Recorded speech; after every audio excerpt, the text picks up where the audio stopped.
예, 반갑습니다. 대구 중장기 청소년 쉼터에서 근무하고 있습니다.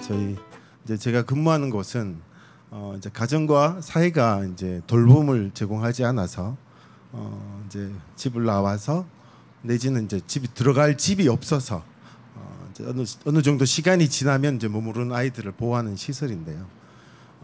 저는 뭐 개인적으로 생각할 때 우리 청소년 보호 정책의 큰 이제를 추진하는 세 개의 기관 중에 학교 밖의 청소년을 다루는 학교 밖 청소년 지원센터, 그 다음에 이제 가출 우리가 청소년 쉼터, 그리고 그 상담 복지센터 세 개의 그 기관을 가지고 우리 대한민국 정부는 이때까지 청소년을 보호하는 정책을 해왔습니다.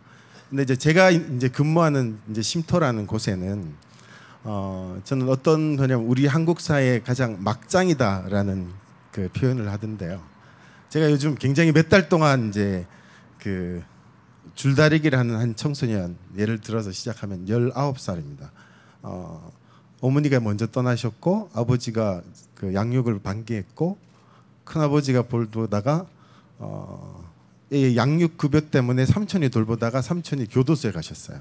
그래서 얘는 3년 동안 저희 쉼터에 입소하기 전까지 대한민국에 살았는데 주소지가 없었기 때문에 수급도 끊기면서 사실상 유령으로 존재해서 3년 만에 대한민국 국민이라는 정체성을 가졌습니다. 얼마 전에. 근데 이제 저는 그 청소년 이라는 단어가 가지는 어떤 희망, 뭐 여러 가지 사인들이 있지만 사실은 이제 우리 사회가 이 어떤 휘황찬란한 단어 밑에 담겨져 있는 우리 사회가 지금 겪고 있는 가족의 해체, 공동의 해체를 직접 자기 몸으로 버텨야 되는 청소년에 대한 좀 지원에 대한 어떤 돌봄에 대한 이런 관점이 굉장히 부족하지 않나 이런 생각을 기본 갖고 있습니다.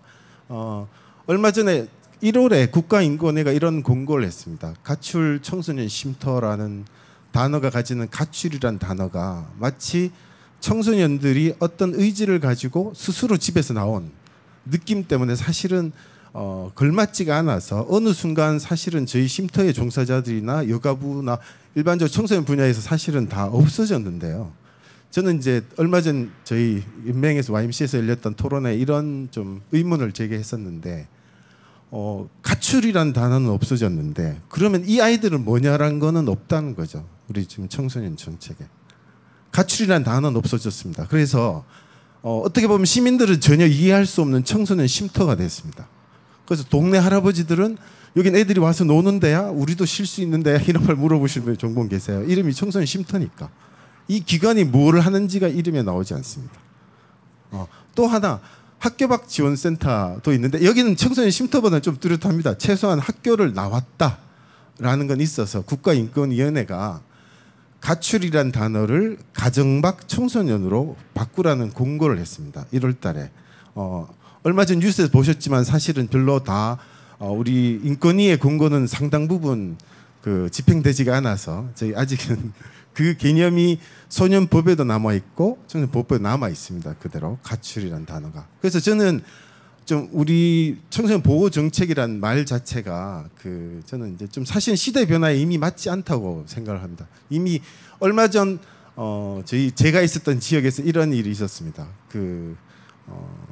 어머니가 집을 나가시고 가족이 해체됐는데 아버님이 뉴스에서 보셨을 거예요.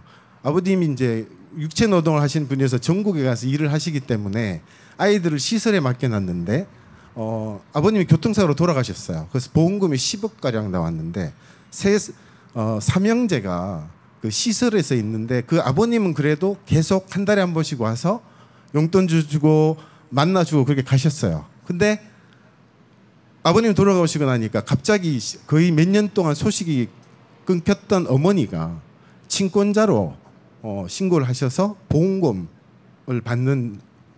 받게 되면서 아이들이 소송을 했어요. 이 어머니는 저의 양육을 몇 년간 방기했고 시설에도 한 번도 찾아오지 않았는데 왜 이 어머니가 친권자냐라는 걸 오히려 이제 법률구조공단을 통해서 소송을 했습니다. 그러면 저는 사실은 이거는 가출은 아니잖아요.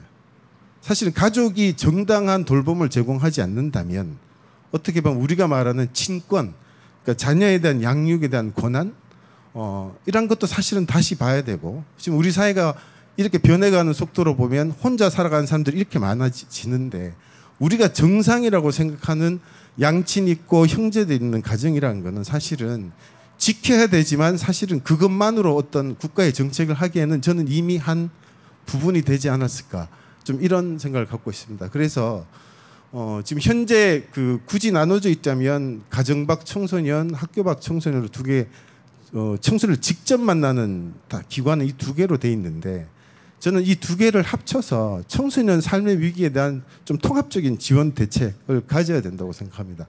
그리고 그걸 위해서는 참 우리 여기에 제가 소속해 있는 업무를 관할하는 우리 여성가족부의 직원이 계시겠지만 이런 질문을 한번 드려보고 싶습니다. 저희 쉼터에 입소를 하면 기초생활수급 자녀들이 많습니다. 어려운 가정에서 와서 당연히 기초수급 가정이 자녀들이 많은데 여기에 쉼터에 입소하는 순간 그 서비스가 제한이 됩니다.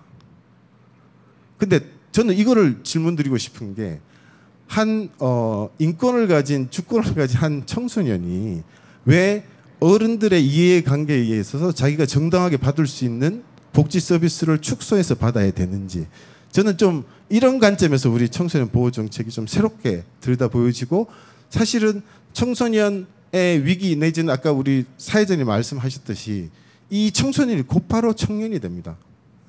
그리고 여러분 어떻게 느끼실지 모르지만 저는 이런 걱정이 있습니다. 대한민국의 청년들이 소위 말하는 이제 그 최저 시급도 올라가고 이렇게 되면 청년들은 보호될 수 있는데 우리 청소년들은 어떻게 보호될 수 있을까 이런 걱정이 있습니다. 저희 쉼터에 있는 청소년들한테 가장 중요한 돈은 두 가지가 있습니다. 하나는 담배를 사야 되는 담배값이 필요하고 그다음에 가끔씩 외출할 때 하는 옷이 필요한데 옷값이 이 두 가지를 하기 위해서 아르바이트를 해야 되는데 이 청소년들이 선택할 수 있는 아르바이트의 기회는 청년도 선택하지 않는 주 6일간 근무하는데 7일 중에 6일을 그러는데 그 휴일은 주인이 정합니다. 시간도 주인이 정하고 그다음에 대부분 저녁과 야간 시간 아슬아슬하게 11시 이전까지 이 시간대에 시급 한 4,000원 정도 법으로는 다 성립되지 않는데 우리가 말하는 부모 동의서도 받지 쉽지 않고 아이들도 뭐든 당장 돈이 필요하니까 최저임금을 지키지 않아도 하죠. 업주들도 이걸 악용하고 그러면 저는 좀 우리 사회가 이런 생각을 했으면 좋겠어요. 아르바이트 광고에서 근로기준법 최저임금을 지켜라라고 아르바이트 안내하는 애플리케이션 우리 광고도 존재하는데 아이들의 입장에서 보면 저는 이거를 청소년 근로보호법이라는 법을 만들어야 되는 게 아닌가. 왜 이런 활동을 자꾸 하자는지 저는 이해를 못하겠어요. 네? 업주들 단속하지 말고 청소년들이 정당하게 이미 학교와 가정이 우리가 말한 이제 제대로 된 양육 서비스를 제공하지 못한다면 어떻게 보면 청소년들은 우리 세대보다 훨씬 더 바른 시간에 자신들의 진로를 선택할 수 있어야 되고 시민으로서 자기들이 할 수 있는 교육도 받아야 되고 그렇다면 또 역으로 이렇게 물어둘 수 있습니다. 학교를 나왔으면 만약 이 친구들이 학교에 다녔으면 이 친구들이 받아야 될 교육에 관련 비용들을 이걸 교육 바우처라고 그러죠. 미국에서 자기들이 선택할 수 있어야 되지 않습니까? 교육부 예산으로 치면 한 중학생이 1년 동안 지원받는 돈이 580만 원 정도라고 제가 아까 자료를 보니까 그렇게 나오던데 실제로는 현재 우리 여가부의 청소년 활동에 관한 예산은 1년에 한 2만 원 정도 됩니다.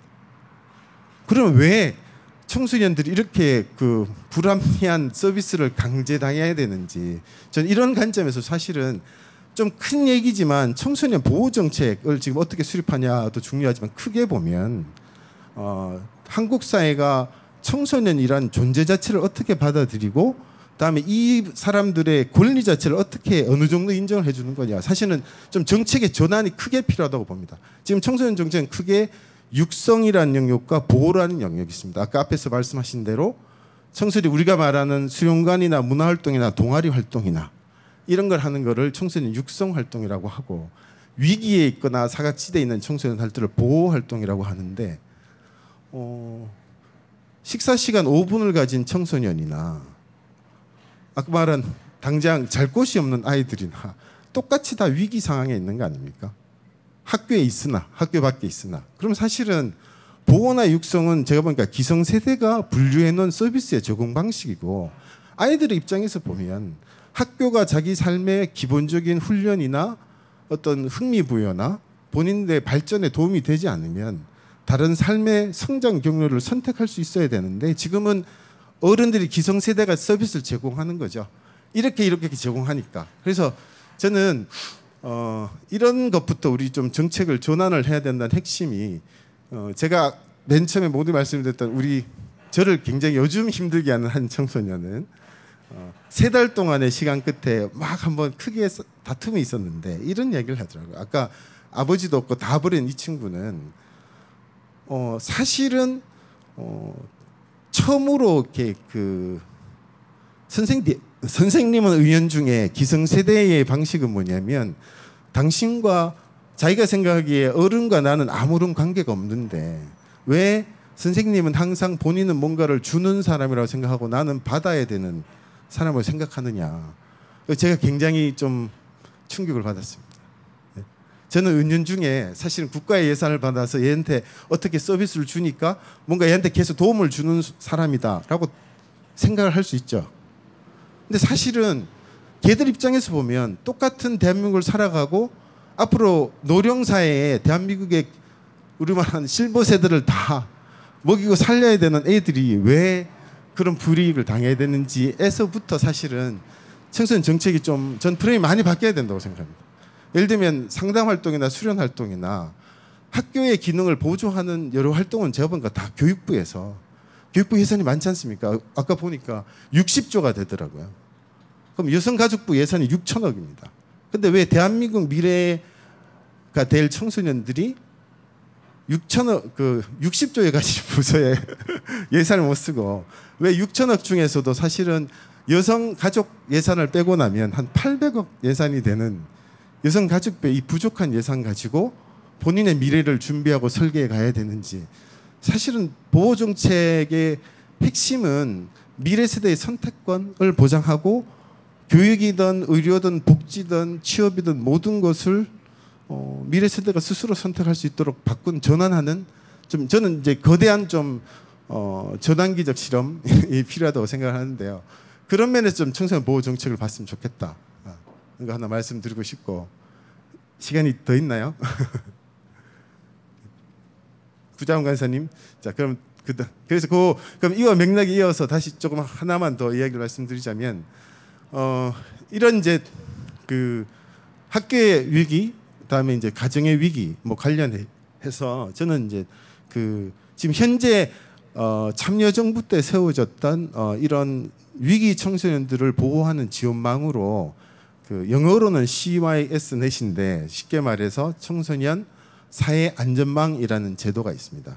그래서 청소년들 삶의 위기를 좀 체계적으로 관리하자라고 처음에 시작을 했습니다. 근데 지금 다음 두 정권을 지나면서 현재 이 업무를 상담복지센터에서 이걸 관리하게 되어 있습니다. 그래서 저는 이런 좀 제안을 드리고 싶은데 상담은 저는 굉장히 중요한 영역이라고 생각합니다. 청소년을 성장시키고 이해하고 파악하는데 근데 저는 이 상담을 하신 전문가들은 학교와 모든 기관의 독립성과 전문성을 인정받는 지위에서 다 일괄 배치돼야 된다고 생각합니다. 근데 이 분들이 삶의 위기를 지역사회의 협력과 도움과 네트워크를 통해서 청소년 사회 안전망을 만들어내는 거에 적합한 인력 구조인지 부서 체계인지 업무 분장인지에 대해서 한번 좀 진지한 검토가 필요하다고 생각합니다. 이거는 제가 생각하기에는 사회적 네트워크를 어떻게 구축하냐의 문제인데 저는 좀 편협된 지식인지 모르겠지만 상담은 가장 기본적으로는 개인과 개인의 만남을 전제로 하잖아요. 근데 이분들은 학교와 현장에서 아이들과 항상 같이 있어야 된다고 생각합니다. 근데 학교의 상담 교사들은 사실 굉장히 힘듭니다. 왜냐하면 아이들이 상담실에 가지 않습니다. 학교 상담실에 가는 순간 자기의 사생활이 비밀이 보호되는 것에 대해서 신뢰가 없고 사실은 이런 말 하면 죄송하지만 학교는 잘 지키지 않습니다. 단적인 예로 초등학교에 위 클래스를 만들어서 한 달간의 연수를 통해서 교사들이 상담 교육을 받아서 연수를 했는데요. 저는 이제 대구의 한 특정 지역의 예를 들자면 굉장히 되게 재밌는 얘기를 말씀드릴게요. 특정 지역의 한 과목의 교사들이 굉장히 자기 과목을 포기하고 상담 교사가 되겠다고 신청을 했습니다. 근데 예를 들면 어떤 과목의 교사가 그 자기 전공 이때까지 삶을 통해 계속 대학교 때 배운 전공을 포기하고 상담을 신청했냐는 게 되게 의아해서 제가 어제 대구 지역의 학교목 그 청소년 지원센터에서 구별로 일하는 직원들한테 물어봤어요. 대부분 첫 번째 도덕 선생님 아닐까요?부터 여러 가지 역사 선생님부터 다 국어 선생님 나왔는데 아이러니하게 가장 많은 상담으로 전직을 신청한 교과목이 영어였습니다. 굉장히 많은 그 외국 유학이나 연수나 이런 걸 통해서 아니면 사교육에서 영어를 배우는 교사에 엄청난 스트레스를 가진 영어 교사님들이 가장 많이 전문 상담 교사로 전화를 했어요. 근데 굉장히 많은 분들이 지금 다 그만두셨습니다. 여러분 어떻게 생각하실지 모르겠지만 티칭이라는 것과 뭔가 본인이 알고 있는 지식을 가르친다는 것과 서로의 내면을 열어서 공감을 일으키는 카운셀링과는 굉장히 큰 격차가 있는데 우리 교사나 교직이나 저도 마찬가지고 어떤 가르치는 입장에 오래 있었던 사람들은 내가 모든 아이들을 파악하고 있어라는 생각을 좀 갖고 계신 것 같아요.